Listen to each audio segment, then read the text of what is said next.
Nothing can be known about this week's talks between North and South Korea other than their likely outcome. As in every previous encounter, South Korea will almost certainly reward North Korea's outrageous misconduct by handing over substantial sums of money, thus negating long-overdue sanctions recently imposed by the United Nations Security Council. Meanwhile, the North will continue to make progress toward its goal of deploying several nuclear-armed mobile intercontinental ballistic missiles, having already tested nuclear explosive devices in October 2006, May 2009, February 2013, January 2016, September 2016, and September 2017. Each test would have been an excellent occasion for the United States to finally decide to do to North Korea what Israel did to Iraq in 1981, and to Syria in 2007, namely, use well-aimed conventional weapons to deny nuclear weapons to regimes that shouldn't have firearms, let alone weapons of mass destruction. Fortunately, there is still time for Washington to launch such an attack to destroy North Korea's nuclear arsenal. It should be earnestly considered rather than rejected out of hand. Of course, there are reasons not to act against North Korea, but the most commonly cited ones are far weaker than generally acknowledged.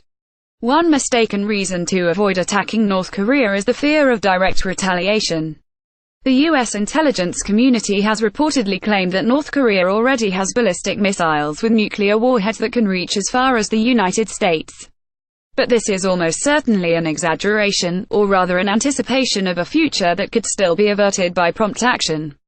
The first North Korean nuclear device that could potentially be miniaturized into a warhead for a long-range ballistic missile was tested on September 3, 2017, while its first full-scale ICBM was only tested on November 28, 2017. If the North Koreans have managed to complete the full-scale engineering development and initial production of operational ballistic missiles with nuclear warheads in the short time since then, and on their tiny total budget, then their mastery of science and engineering would be entirely unprecedented and utterly phenomenal. It is altogether more likely that they have yet to match warheads and missiles into an operational weapon. It's true that North Korea could retaliate for any attack by using its conventional rocket artillery against the South Korean capital of Seoul and its surroundings, where almost 20 million inhabitants live within 35 miles of the armistice line. U.S. military officers have cited the fear of a sea of fire to justify inaction. But this vulnerability should not paralyze U.S. policy for one simple reason: it is very largely self-inflicted. When then U.S. President Jimmy Carter decided to withdraw all U.S. Army troops from South Korea 40 years ago, ultimately a division was left behind. The defense advisors brought in to help, including myself, urged the Korean government to move its ministries and bureaucrats well away from the country's northern border and to give strong relocation incentives to private companies. South Korea was also told to mandate proper shelters, as in Zurich for example, where every new building must have its own under bombardment. Casualties increase dramatically if people leave their homes to seek shelter. In recent years, moreover, South Korea has had the option of importing, at moderate cost, Iron Dome batteries, which are produced by both Israel and the United States, that would be capable of intercepting 95% of North Korean rockets headed to inhabited structures. But over these past 4 decades, South Korean governments have done practically nothing along these lines. The 3,257 officially listed shelters in the Seoul area are nothing more than underground shopping malls, subway stations, and hotel parking lots without any stocks of food or water, medical kits or gas masks. As for importing Iron Dome batteries, the South Koreans have preferred to spend their money on developing a fighter bomber aimed at Japan. Even now, casualties could still be drastically reduced by a crash resilience program. This should involve clearing out and hardening with jacks, props, and steel beams the basements of buildings of all sizes, promptly stocking necessities in the 3,257 official shelters and signposting them more visibly and, of course, evacuating as many as possible beforehand. Most of the 20 million or so at risk would be quite safe even just 20 miles further to the south. The United States, for its part, should consider adding vigorous counter-battery attacks to any airstrike on North Korea. Nonetheless, given South Korea's deliberate inaction over many years, any damage ultimately done to Seoul cannot be allowed to paralyze the United States in the face of immense danger to its own national interests, and to those of its other allies elsewhere in the world. North Korea is already unique in selling its ballistic missiles to Iran. Most notably, it's not difficult to imagine it selling nuclear weapons to Another frequently cited reason for the United States to abstain from an attack, that it would be very difficult to pull off, is even less convincing.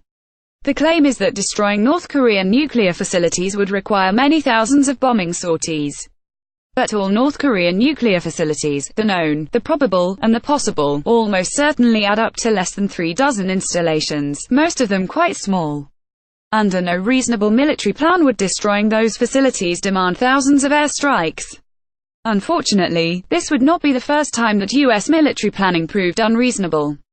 The United States Air Force habitually rejects one-time strikes, insisting instead on the total suppression of enemy air defenses.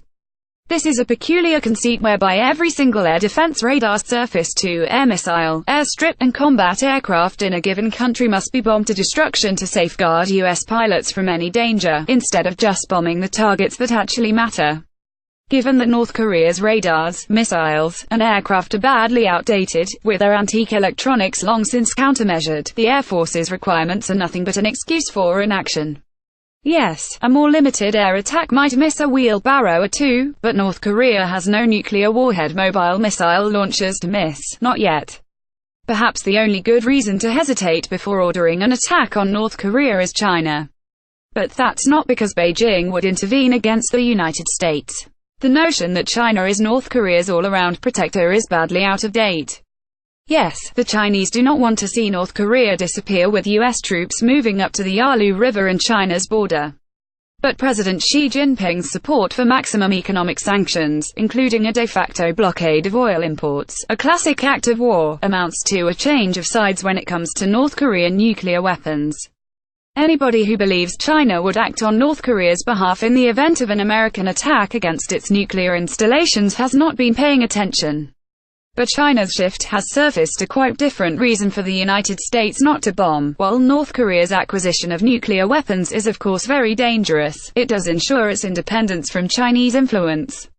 In a post-strike scenario, the Pyongyang regime might well crumble, with the country becoming a Chinese ward. That could give Beijing dominant influence over South Korea as well, given the preference of some South Koreans, including President Moon Jae-in, according to reports, for Chinese as opposed to American patronage. A China-dominated Korean peninsula would make Japan less secure and the United States much less of a Pacific power. In theory, a post-attack North Korea in chaos could be rescued by the political unification of the peninsula, with the United States assuaging Chinese concerns by promptly moving its troops further south, instead of moving them north. In practice, however, this would be a difficult plan to carry out, not least because South Korea's government and its population are generally unwilling to share their prosperity with the miserably poor Northerners, as the West Germans once did with their East German compatriots. For now, it seems clear that U.S. military authorities have foreclosed a preemptive military option. But the United States could still spare the world the vast dangers of a North Korea with nuclear-armed long-range missiles if it acts in the remaining months before they become operational. It's true that India, Israel, and Pakistan all have those weapons, with no catastrophic consequences so far. But each has proven its reliability in ways that North Korea has not. Their embassies, for instance, don't sell hard drugs or traffic in forged banknotes. More pertinently, those other countries have gone through severe crises, and even fought wars, without ever mentioning nuclear weapons, let alone threatening their use, as Kim Jong-un already has. North Korea is different, and U.S. policy should recognize that reality before it is too late.